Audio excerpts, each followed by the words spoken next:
here we have him, number 28, Spiro Kourkoumelis. Is that the way you say it? That's pretty well right, Ron. That's welcome to the jumper. No worries, pleasure to be here, mate. And number 28, 62 games, 56 goals for going. Is that correct? That's correct. Should have been a few more, mate. Should have been That's a few the way goals? it goes. Yeah. How'd you get to come? Local kid just around the corner, mate. Yeah? Yeah. About 15 years old, sort of hanging around the streets and stuff, and was able to get a few kicks. My old man didn't let me go and play footy, but I used to sneak out and go and play for the local team, Princess Hill. Yeah. I was about 13 years old and stuff. Had to spend a couple of years there, and then Carlton sort of noticed me, picked me up, and I was down there when I was 15. There's a few players I noticed that their parents wouldn't let them play football those days. Yeah, the wild parents, they were Greek background, mate. You know, so it was like I needed to play soccer, or and that was okay. But football was for the long-haired louts and stuff like that, and you weren't meant to sort of go. No. But once we got there and played and stuff, the old man never missed a game. Yeah. Right? So he was there every week. Yeah, so he loved it. Yeah. Were you a Carlton supporter? No, I wasn't, mate. I was a Collingwood supporter, I must say. I used to love Peter McKenna. Oh yeah, Peter McKenna. But that soon changed, mate. Yeah, Carlton supporter through and through now. Yeah, no, that's it. Yeah. Perfect. Yeah. Hey, when you played between 81 and 86, you played with some great players. I'm going to name a few. Armstrong, Buckley, Glasgow, Harms, Sheldon, Johnson, Wells, Marku. Yeah. It's hard to break into that middle, huh?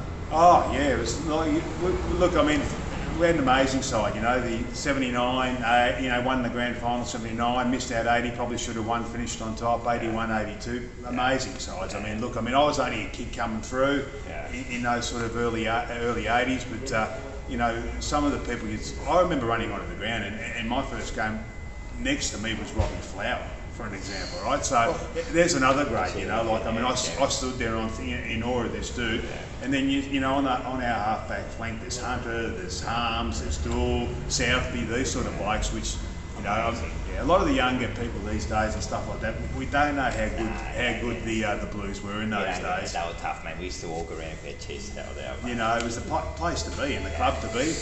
Both on the ground and off the ground, boys. Yeah. 100%, So that's the way it was. Man. Yeah.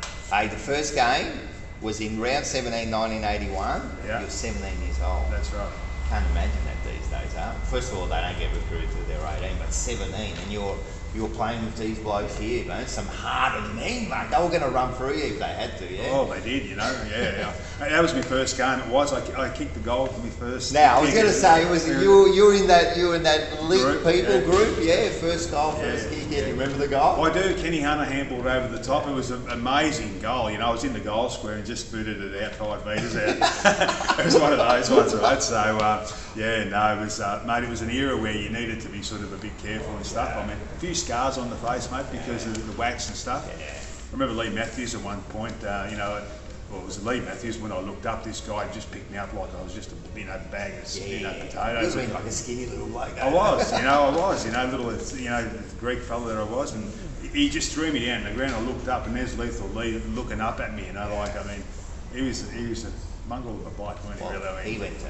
Yeah. He got charged for almost killing someone, so he one of the best players of all time, but one of the, he was a bit of a, thug as well. And I think you had to be those days, didn't you? Like, you had to be a little bit poke, because if you did. If you gave one, you know you're going to cop it. But not maybe to that extent. I remember when he did the Kenny Hunter out there, he jumped on his back and stuff, so that was a bit ordinary, but there's some tough boys in those days. Well, that was your only game for that year. It was. That was the only game. Under 19s reserves and one senior game. Back to the under reserves. Back to the under 19s. Yeah, that's right. Was that 79? That was 81. So in 81, in 81. Yeah. And then in 82, that's when you put on the number 28, didn't you? It was too. What did you wear before that? 49. Yeah, 49. Yeah. So 28. Yeah. So you played 6 games, but you did finish best and fairest for the reserves. Yeah, I did. Yeah. So 6 games. I got rubbed out. Did you know towards the end of this? I didn't know that. I didn't know that. All right, tell me, you got rubbed out. 3 games to go. I played sort of 6 games and sort of we're coming up to the finals. We got rubbed out with 3 games to go. Honestly, if they had that on tape, I would have got off. They got me for kicking, right? It was bullshit, just one of those sort of trips. Really? Cop 6 weeks. I missed all the finals. Is that why you missed the finals? All the finals. finals and then three games into the following season. Yeah, because I just got dropped, played in the reserves, got done for 6 weeks, and yeah. So yeah. So yeah, I did win the best and fairest that year. Just reminded me, mate. I forgot. I'm not sure whether I've got a trade for that or not. I reckon you got to have one somewhere. All right, in '82, so and then in '82. You become an integral part of the team, or 83? 83, 85 sort of played, yeah. You were playing like 18, 20 games, yeah, playing with all those players. Played regularly and stuff, yeah. I think in 83, I think it was a good year for you. Well, it was. You got 5th in the best and fairest. Yeah. You lost the elimination final to Essendon. We did, yep. It did, yeah. Well, consider, like how many years prior you're playing sort of deep into the finals. I mean, the next sort of few years we only played elimination finals, That's right. Which is a bit hard to sort of cop, but with me too, because you're sort of just coming through wanting to play. And you just they've won premierships, and then you're thinking, oh man, it's my turn, yeah. Oh, absolutely, and I think the following year we played North. We were 6-7 goals up at half time. Ended up losing the elimination final there as well. That's hard, man. Sort of. You think they lost a little bit of their drive, the Blues? Yeah, we just lost a few players and stuff like that. That sort of, they're just getting on a little bit. But been that sort of really top side for a long time, and just things changed a little and bit. Like Hawthorn and Essendon, they started to really get their straps there because they really took over for the next 4 or 5 years. It was all them, yeah. Pretty much. So then, in the end of '84, Melbourne Collingwood came after you, did they? 84. It's 84. Yeah, something. 84, 85. Yeah, it would. I mean, it was 86 when I left. You left in at the end of '86. You went to St Kilda. Yeah. 84. Yeah, Melbourne sort of tried to get me for a year. Mate, thank God they did, because we used to go and have to see Colo. Colo, it was virtually getting $200 a game sort of thing. So he offered me a certain amount, which wasn't a lot. So I put this, you're getting this and getting that. I said, oh, right, okay. But I had this bit of paper from Melbourne, so I've given him the bit of paper, and he's, sit there reading it, blah, blah, blah, X amount, and it was a fair whack for me, like 19 years old, it was 30 grand a year, on a base and stuff, and then blah, blah, blah. And he sort of looked at it, and he was offering $200 a game, right? So I said, come on, mate, blah, blah, blah. And so he virtually, because of that bit of paper, he matched the offer, and off I went. Oh, nice. So that was sort of... Thank you very much, Melbourne. Thank you for coming. So that was handy, just, I was, someone wanting you and stuff, so... That's a good little, to play the game you love. That's a good little kick, man. Prior to that, you're earning $20 a game, and $200 a senior game. It's unbelievable what it's turned into now, huh? Oh, a different ball game, different ball game now. So it's so much more professional and stuff, and just with everything. So yeah. So and then you went to St Kilda. Yeah, at the end of '86, injuries got me a little bit, I sort of played the first 5 games in '86, played all right. Worsey was my best mate in those sort of first six games or so. Then I didn't play, for the next 10, and about after the 5th game, he didn't talk to me again, that I'd sort of missed out. Ended up coming back, playing in the reserves grand final that year, and played against the Doggies and played pretty well. I think he's won by like 10 goals.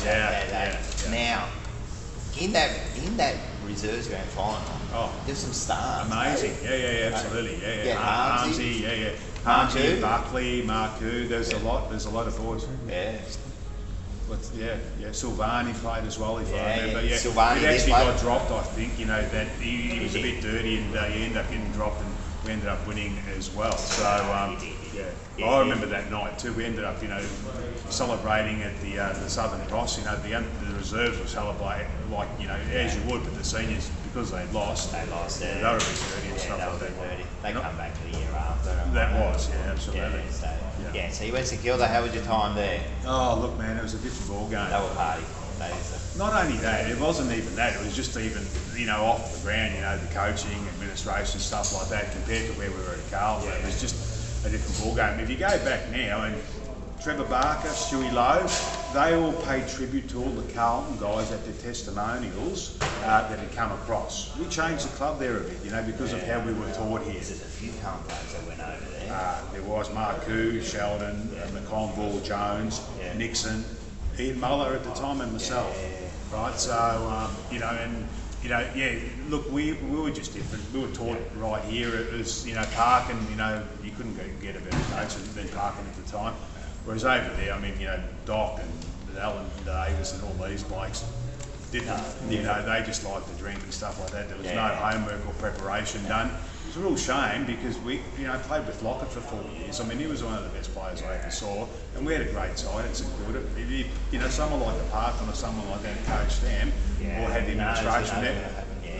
I think we finished just outside I think the 6 or 8 at the time, and I think we lost about 10 games by less than 10 points. Yeah, so Definitely the calm blows down there, made a difference, but yeah, it was hard work, you know. I mean, just hard work at St Kilda because of how it was. Yeah, so you couldn't compare the two clubs. So it was no coincidence why the Saints had only won one grand final. Yeah, well, that's true. It's a real shame because of some great, great the boys, the players, other people around. You know, the catering group's fantastic. You know, yeah. Excellent, man. All right, so you had a good career. I think you played with some great players. Really did, yeah. Look, I mean, footy sort of changed for me. I mean, I was a young kid coming through, growing up at, around the area here. Yeah, it just sort of educated me a little bit, mate, and sort of, helped me with my life down the track, really. Well, listen, man, it's a privileged thing to play for an AFL club. It's a real privilege to play for the Blues. Now, you're here. This is your shop? It is. My bike? My ride. My ride, Brunswick. Yeah, been sort of in the industry for 20 odd years now. So, see a few of the boys and stuff coming down and stuff. Down. Yeah, all right, so everyone come down. Come down. We'll help you out. If you mention it, jumper punch, I know, put some free air in the tyres or something, yeah? Oh, no, I'm happy to help, mate, yeah. Bit of lube on your chain and pump up your tyres. That's it. Not a problem. Come down, see Spiro. Thank you very much. No worries. All the best. Thank you, and go the Blues. Go the Blues. That's it. Perfect. Yeah.